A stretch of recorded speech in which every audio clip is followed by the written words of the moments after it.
ভাবো তো, যদি মৃত্যুর আগে নেতাজি সুভাষচন্দ্র বসু শেষ কথাটা আমরা একবার শুনতে পেতাম।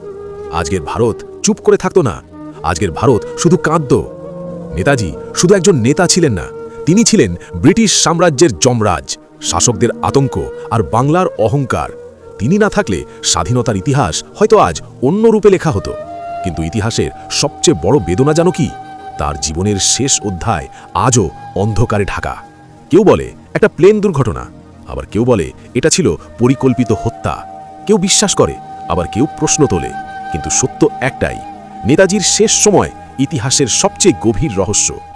শেষ নিঃশ্বাস পর্যন্ত নেতাজি একটাই স্বপ্ন দেখেছিলেন, একটা শক্তিশালী ভারত, একটা ঐক্যবদ্ধ ভারত, একটা আত্মমর্যাদায় মাথা উঁচু ভারত, যাকে কোনো শক্তি কখনো দমাতে পারবে না। তুমি হতাশ, ভেঙে পড়েছ, মনে হচ্ছে সব শেষ? তাহলে ইতিহাসের দিকে তাকাও, নেতাজির নিঃশব্দ লড়াইয়ের দিকে তাকাও। উঠে দাঁড়াও, লড়াই করো নিজের স্বপ্নের জন্য, নিজের পরিবারের জন্য, আর এই দেশের জন্য। কারণ নেতাজি কেবল হারিয়ে যাননি, তিনি বেঁচে আছেন আমাদের প্রতিটি প্রতিবাদে, প্রতিটি সাহসে, প্রতিটি অটল বিশ্বাসে।